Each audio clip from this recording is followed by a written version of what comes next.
poser une question relativement à ce que la sœur vient de présenter. D'accord. Si le Seigneur fait guérir, chasse les démons pour glorifier lui son propre nom, Ouais. et que l'individu par qui il passe, en fait, en réalité, il n'est pas important. Ouais. Voilà. Même pas un linge de Dieu guéri. Quand on a vu avec Paul là, un linge, une ombre. Ok. Ouais. Là, ça dit que si le Seigneur a compassion d'un peu de groupe de personnes qui sont là et qui ont la foi, Ouais. et que même celui qui est là, il n'est pas, c'est pas un vrai témoin. Ouais. Est-ce que le Seigneur peut passer par lui quand même, par sa compassion, pour guérir les gens qui sont là, qui ont la foi? Si c'est un enfant de Dieu, oui. Si c'est un véritable enfant de Dieu, oui. Le Seigneur peut le faire. Même s'il n'est pas... Il n'est pas quoi? Parle concrètement. S'il est enfant de Dieu, s'il a l'esprit de Dieu, à partir du moment que quelqu'un a l'esprit de Dieu, à partir du moment que quelqu'un est enfant de Dieu, le Seigneur peut passer par lui. Tu vois, pour opérer des miracles. Ok. Même s'il n'est pas éclairé sur plusieurs points de doctrine. Bien sûr. Surtout même quand il n'est pas éclairé, c'est là même Dieu utilise. Parce qu'après, la connaissance, quand ça devient trop... Quand les gens viennent donner des doctrines à des païens, tu vois, ils font ce que Jésus n'a jamais fait. Tu vois, non? Et ça pousse le Saint-Esprit. Donc le Saint-Esprit ne se manifeste pas beaucoup. Il ne se glorifie pas vraiment. Parce que c'est pas ça. Tu vois? Jésus est venu prêcher la repentance et le royaume des cieux. À ceux qui étaient païens. Voici le message pour les païens. La repentance. Ok. Tu vois, l'abandon du péché, la recherche de la présence du Seigneur, de la relation avec le Seigneur. Ça, Jésus est venu prêcher. Maintenant, une fois que les gens sont dans la relation avec le Seigneur, au fur et à mesure, les éclairages sur les doctrines et autres, les doctrines, en fait, c'est pour les gens qui sont dans le royaume. Ceux qui sont à l'extérieur du royaume, ils n'ont pas besoin de doctrine, ils ont besoin de Christ. Ils ont besoin du concret. Tu vois, non? Voilà. Donc, par exemple, il y a beaucoup de gens qui pensent que le Seigneur passe par quelqu'un pour opérer des délivrances, des guérisons, en fonction de son niveau de consécration. C'est une erreur. Et c'est cette erreur-là qui a développé des concepts comme par exemple, il faut payer le prix si tu veux l'onction. Une deuxième plus grave erreur. Qu'est-ce qui prouve que c'est une erreur? Simplement, c'est les évangiles. On voit Jésus-Christ qui choisit des hommes et des femmes qui, pour certains même, sont illettrés. Les apôtres, les 12, il les appelle. Il marche avec eux. Il opère des miracles devant eux. Il chasse des démons, guérit des malades, il donne des paroles de connaissance. Il opère des choses, des miracles devant eux. Et puis, arrivé au moment de leur marche, le Matthieu 10, il les appelle et puis il leur dit, bon, je vais vous envoyer dans des villages. Mais voici ce que vous allez faire quand vous allez partir. Dites, le royaume des cieux est proche. Dites, répentez-vous quand le royaume des cieux est proche. Chassez les démons, guérissez les malades, purifiez les lépreux, ressuscitez les morts. Et la Bible dit que Jésus a donné l'onction, la puissance sur tout esprit impur, sur toute maladie, à ces 12 personnes qui n'avaient pas encore le Saint-Esprit et qui ne connaissaient pas les Écritures, mais qui connaissaient Christ, qui avaient une relation avec Christ, qui étaient ses disciples, qui avaient abandonné des choses pour le suivre. Tu vois? Quel était le niveau de consécration de ces gens dans Matthieu 10? C'était quoi le niveau de consécration? Après ça, ils sont revenus dire, Seigneur, on a déjà voulu. Même les démons nous étaient soumis. Et ceux même qui ont dit ça là, Pierre notamment, on voit son comportement après. Tu vois? On voit le comportement depuis après. Ils n'étaient pas encore affermis quand le Seigneur commençait à les utiliser pour opérer les guérisons. Tu sais pourquoi? Parce qu'il y avait urgence. La délivrance des gens qui sont tourmentés par des démons, c'est urgent pour Jésus. C'est urgent. Il ne va pas attendre que tu aies 50 ans de conversion d'abord, mais que tu connais toute la Bible par cœur. C'est urgent. Quelqu'un qui est possédé par un démon. Qui a déjà été possédé une fois dans sa vie? Moi, je l'ai déjà été. Tu t'imagines pas, tu vis l'enfer avant même d'y aller. Tu es sur la terre ici, hein, mais quand tu es sûr, tu vis l'enfer. En fonction du démon qui te possède. Moi, j'avais un esprit qui faisait que je ne pouvais pas ne pas avoir de musique dans ma tête. C'est-à-dire, je suis là, c'est comme si on met de la musique dans ma tête tout le temps. Je n'arrivais pas à dormir.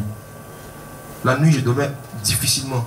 Et même parfois, quand j'arrivais à dormir un peu, après, je tombais en transe. Vers 2h, 1h du matin. Ça m'arrivait pendant des années. Et puis, j'écris des textes de rap. J'écris. Quelque chose me pousse à écrire. Je ne sais même pas ce que j'écris. Et quand je finis, je dors. Je me réveille, je bosse mes textes par cœur. Et puis maintenant, je vais rapper ça dans les kémès, dans les lycées. Et je répands l'esprit d'impudicité. Mais je souffrais. En plus de ça, j'étais esclave de la masturbation. Je souffrais. Tu vois. Pour me délivrer de la masturbation, Jésus n'a pas besoin d'un rabbin, bien d'un docteur de la loi. Il accorde la délivrance juste avec un nom. Avec une seule parole. Il te délivre. Donc pourquoi? C'est tellement simple en fait. En fait, vous savez, chasser des démons, guérir des malades, c'est la chose la plus facile à faire dans l'œuvre du Seigneur. Tu sais pourquoi? Parce que ce n'est pas nous qui le faisons, c'est le Saint-Esprit. Tout ce que nous ne faisons pas est facile à faire pour nous. Tu vois, non? C'est facile, c'est pas nous qui le faisons. Tu dis sors, tu ne sais pas ce qui se passe. Et puis, tu vois, la personne m'a dit, qu'est-ce que tu as fait? Tu as dit sors, c'est tout. Donc, c'est pas quelque chose, on n'a pas besoin de 50 ans de conversion ou bien de connaître la Bible par cœur pour ça. La preuve, Matthieu dit, c'est là pour nous prouver. La première fois que le Seigneur utilisait les apôtres, ils ne connaissaient rien des Écritures. Ils connaissaient juste Jésus. Ils avaient une relation avec lui, ils connaissaient le message sur la repentance et le royaume des cieux. Ils connaissaient ce message-là. Et ce message-là est suffisant pour chasser les démons, pour guérir les malades. Donc, comme le Seigneur a vu qu'ils ont bien compris le message sur la repentance et sur le fait de chercher le royaume des cieux, c'est-à-dire la présence du Seigneur, le Seigneur a commencé à les utiliser. Donc, ils avaient quel niveau de consécration? Ils jeûnaient même pas. Ils jeûnaient même pas. Quand ils sont allés ressusciter des morts, chasser des démons, guérir des malades, ils jeûnaient pas. Au point où, on connaît l'histoire, ils sont venus voir Jésus et dit, mais pourquoi les disciples de Jean, eux, jeûnent, se consacrent, hein? Mais ils ne font pas miracle quand même. Mais toi, tes disciples, ils sont là, ils mangent, vous mangez tout le temps, et puis, pourquoi? Et Jésus lui a dit, mais est-ce que les amis de l'époux peuvent s'affliger? Et ils ont parlé de jeûner, mais Jésus a dit s'affliger, pendant que l'époux a vécu. Il dit, non, ne vous inquiétez pas, il y a un temps où les poulets seront levés. En ce moment-là, ils jeûneront. Tu vois? Donc le Seigneur a fait exprès d'instituer le jeûne après avoir commencé à utiliser les gens pour faire des miracles. Pour que ces gens comprennent que ce n'est pas parce qu'ils jeûnent qu'il y a des miracles. Même quand ils ne jeûnaient pas, Dieu les utilisait. Est-ce qu'on comprend? Si tu es ici, tu te dis que tu dois faire les 40 jours, les 21 jours pour augmenter l'onction, tu te fatigues. Rappelle-toi de Matthieu 10. N'oublie jamais ce chapitre, ça va te faire gagner du poids. Ils ont jeûné après. Donc le jeûne, ce n'est pas pour les miracles. Sinon, si sans jeûne, Dieu ne peut pas utiliser quelqu'un. Matthieu 10 ce n'est pas possible. Par exemple, les gars, je n'ai pas. Un seul. Il avait besoin d'une chose, c'était l'onction, c'est tout. Il lui a donné ça dans Matthieu 10. Il lui a donné l'onction sur tous les esprits impurs. C'est tout, hein. C'est juste ça. C'est tellement simple. C'était tellement simple qu'on a du mal à y croire. C'est comme pour le pardon des péchés. Pourquoi est-ce que les juifs ne croient pas que juste en parlant à quelqu'un que tu ne vois pas, tous tes péchés sont effacés? Tu n'as même pas tué un petit pigeon, tué un petit mouton, et tout ça, trop facile en fait. Et c'est ça en fait. Le joug du Seigneur est tellement léger. Dans une version anglophone, là, ce passage-là, le Seigneur dit que son joug est easy. C'est tellement facile que les gens ont du mal à croire. Ils ne croient pas que Dieu peut guérir facilement comme ça. Ils ne croient pas, c'est ce qui arrive aux Juifs. Dieu est facile, Dieu est simple. C'est pour ça que lorsque on te commence à te prêter une évangile, que tu as du mal à comprendre avec ton cerveau, fais attention. Parce que Dieu, son joug là, c'est pas lourd à comprendre, c'est facile, c'est simple. Et il enseignait beaucoup avec des métaphores, avec des paraboles, pour que tout le monde comprenne. Tu vois? Donc, par rapport à l'onction, ce n'est pas une affaire de niveau de consécration. Non. Tu vois, c'est pas par rapport à ça. Deuxième chose, quand on dit qu'il faut payer le prix, moi j'ai jamais été partant avec cette expression parce que je pense que l'onction coûte combien? Ça coûte quoi? Ça coûte rien en CFA, non? Ok.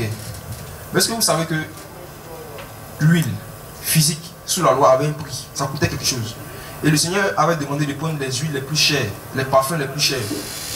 C'était pas de l'huile d'olive simplement, c'était mélangé avec de la myrrhe, du cinnamon, des choses qui coûtaient très cher. Donc ça avait un prix, l'huile d'onction avait un prix sous la loi. Tu vois? Maintenant, dans la nouvelle alliance, l'huile d'onction, c'est invisible. C'est l'onction de l'esprit, c'est quelque chose qui est invisible. Et effectivement, ça s'achète. Mais est-ce qu'on peut acheter quelque chose si on ne sait pas où on va? Est-ce qu'on peut? On ne peut pas. Est-ce qu'on peut acheter quelque chose dont on ne connaît pas le prix? On ne peut pas. Donc qu'est-ce que Jésus a fait? Jésus sait exactement où l'onction se trouve. Parce que lui-même s'appelle le Christ, c'est-à-dire le coin. L'onction en lui.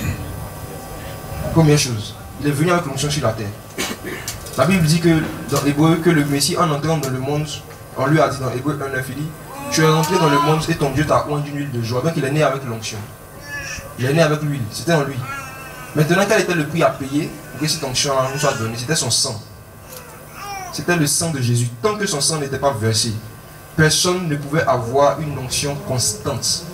Toute onction que les gens recevaient avant la crucifixion du Fils de Dieu, c'était des onctions saisonnières, temporaires, des onctions éphémères. Dans Matthieu 10, par exemple, l'onction que les apôtres ont reçue était éphémère. La preuve, après, ils n'arrivaient plus à opérer les miracles. C'est une onction que le Seigneur leur a donnée juste pour aller dans les brebis perdues de la maison d'Israël. Ça ne marchait pas sur d'autres personnes. C'était une onction éphémère. Tu vois? Maintenant, l'onction qui demeure éternellement, personne ne pouvait recevoir ça, il fallait payer le prix. Et ce prix-là, c'est le sang de Jésus. Jésus a tout payé à la croix, même le prix de l'onction, c'est lui qui a payé le prix. Donc, est-ce que nous, on peut payer le prix pour recevoir l'onction? On peut, vous pensez vraiment? On peut pas, ça coûte trop cher. L'huile sainte, l'huile invisible. Personne ne peut payer le prix. Jésus a payé le prix. Il a payé le prix. Donc, si quelqu'un se dit dans sa tête qu'il faut que je paye le prix, en fait, tu es en train de dire comme ça que l'œuvre que le Fils de Dieu a accomplie à la croix, ça ne suffit pas. C'est pas assez. Il dit, il a tout accompli, non? C'est vrai. Donc toi, tu vas accomplir aussi un peu quand même pour recevoir les choses. Il a dit, venez, vous qui avez soif, prenez gratuitement. Donc, on ne paye pas de prix pour l'avoir. Par contre, ce qu'il faut faire, c'est que, tu sais, le Seigneur, regardez la métaphore. Le Seigneur a appelé son onction comme des fleuves d'eau vive, n'est-ce pas? Ok. Le fleuve là, c'est gratuit.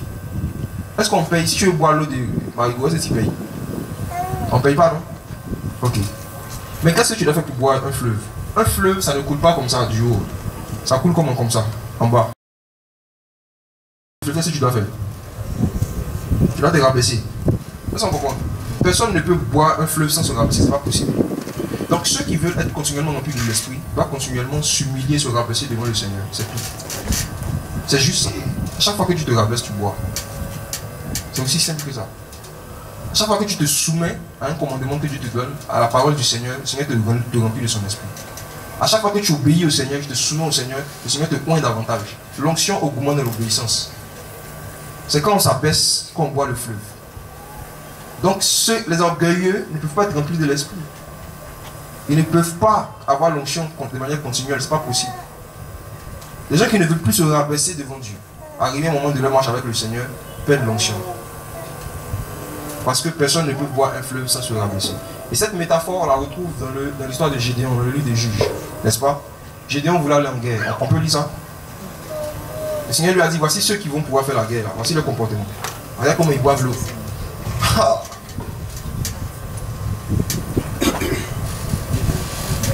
L'orgueil emmène toujours une panne d'onction.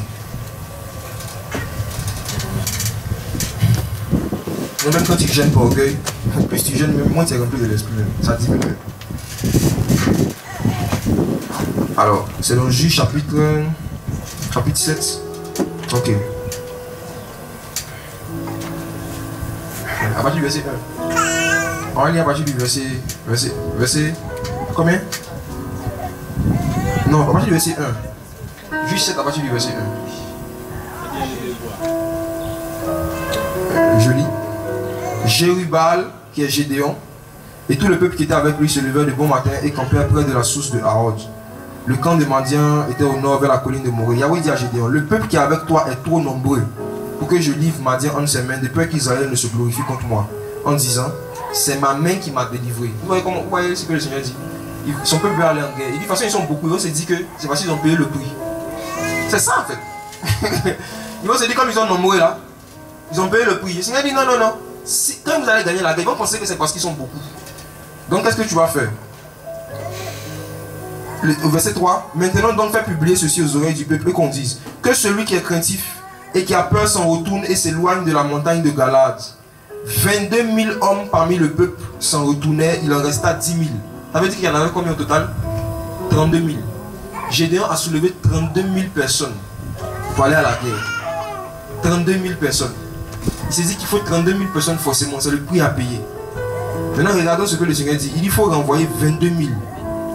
Verset 4. Yahweh dit à Gédéon, le peuple est encore trop nombreux.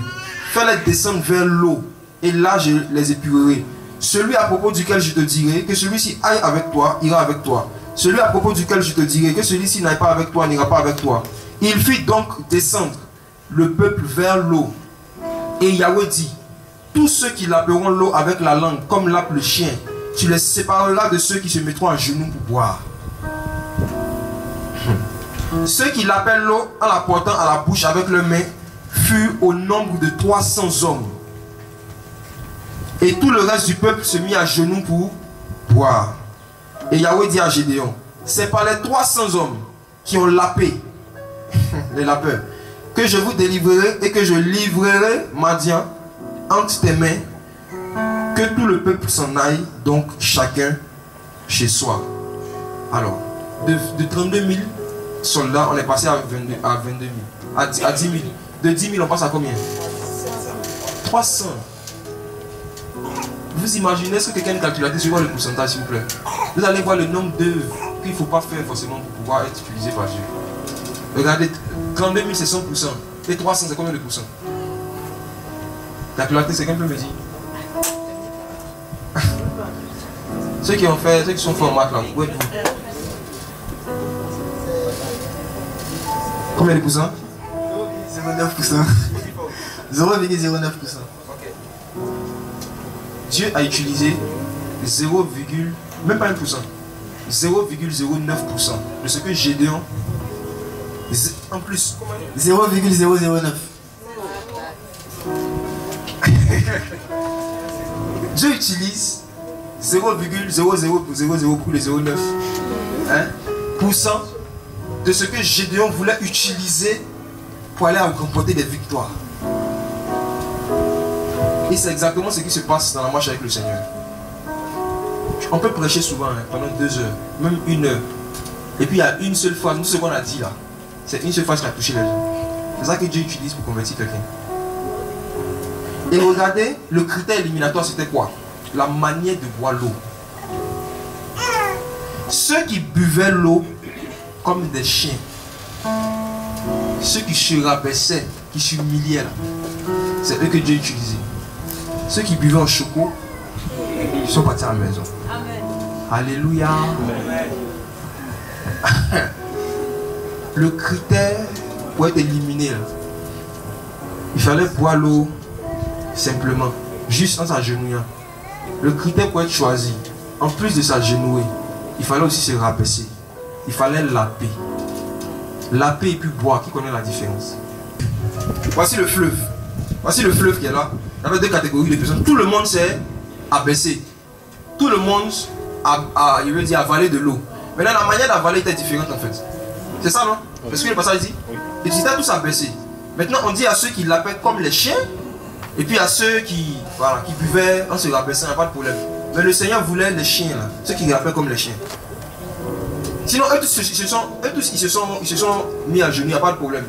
Mais ça ne suffisait pas encore. Tu vois? En plus de se mettre à genoux maintenant, là, il fallait laper. Et laper, en fait, c'est déguster.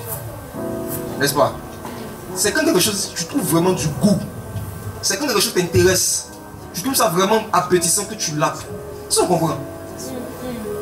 Amen. Qui par exemple, quel est le plat que tu n'aimes pas?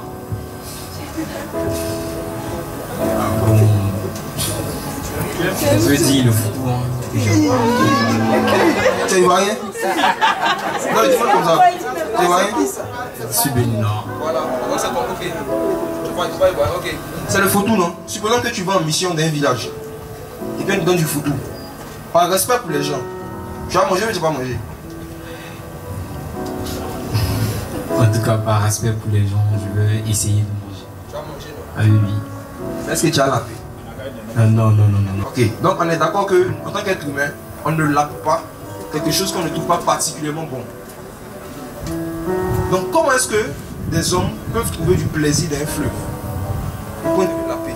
Voici les gens que Dieu utilise, les gens qui aiment la présence, les gens qui aiment le Saint-Esprit, ceux qui aiment l'onction, qui aiment l'esprit. Il ne suffit pas d'être chrétien, d'avoir une relation avec Dieu, de prier, de jeûner, non. En plus de ça, le Seigneur a dit, Philippe lui a demandé, Seigneur, dans Jean 14, d'où vient que tu te révéleras à nous et non pas aux autres? Le Seigneur dit, celui qui m'aime là, je me ferai connaître à lui.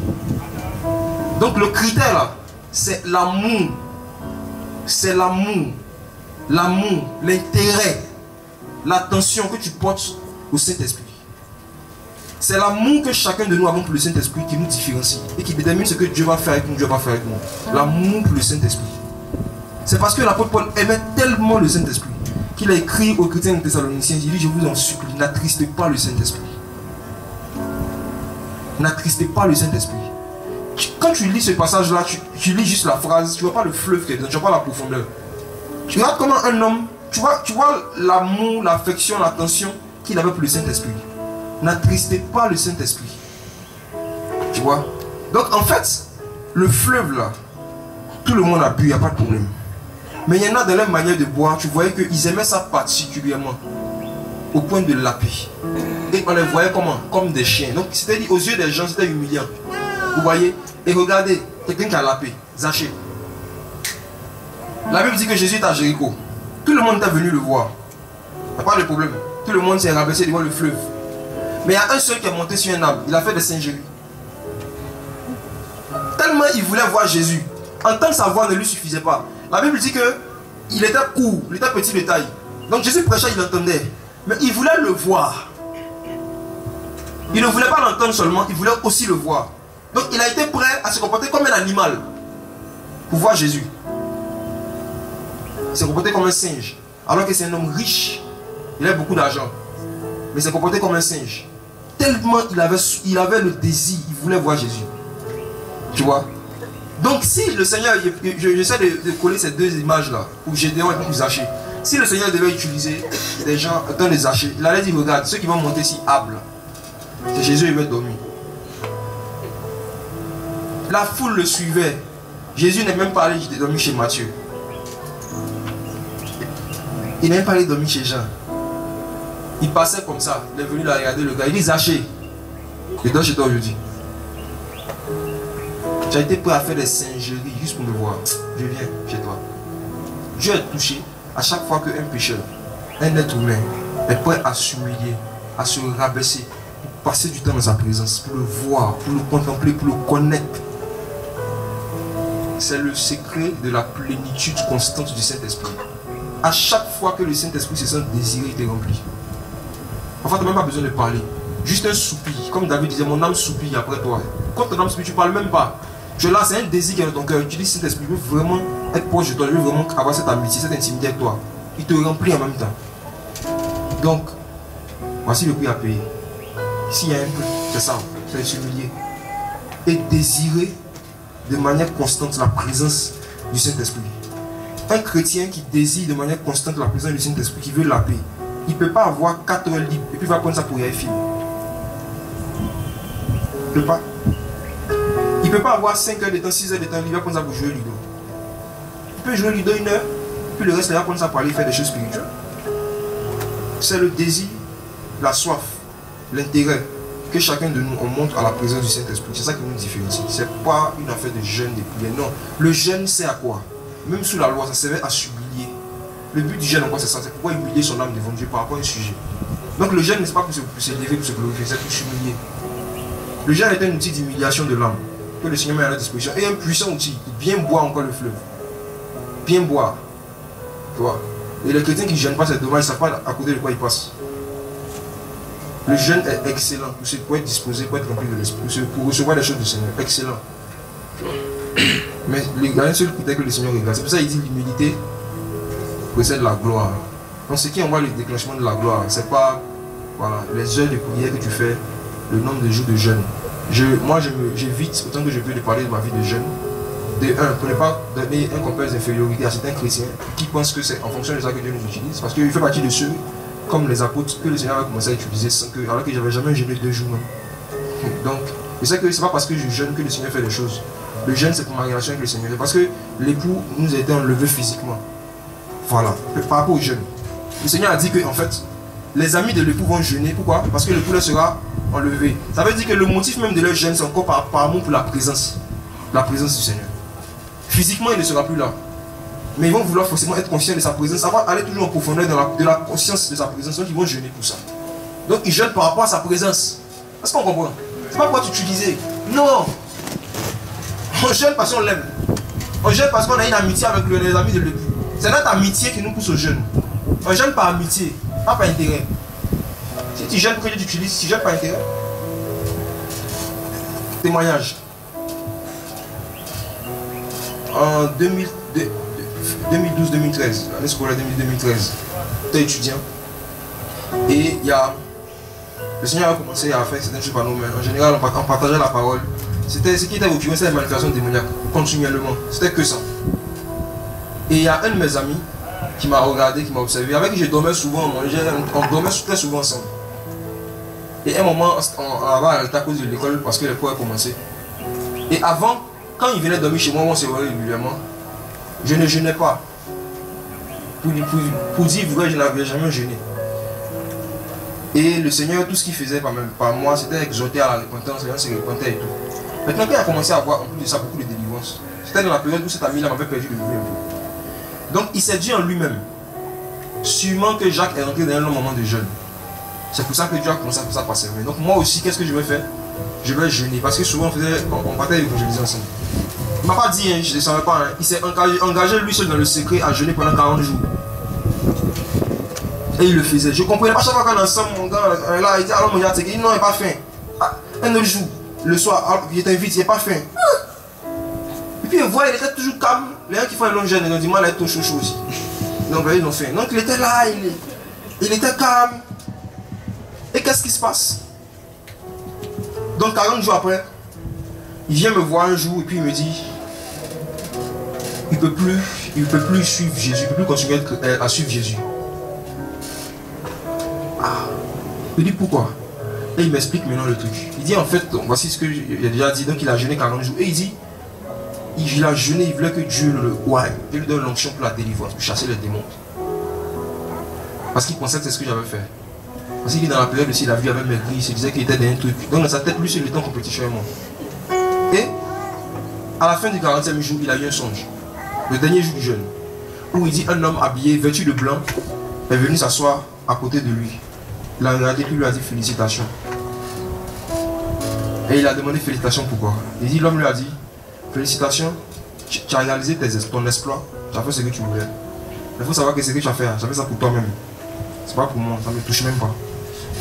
Et puis il s'est réveillé. Il est revenu dans le monde.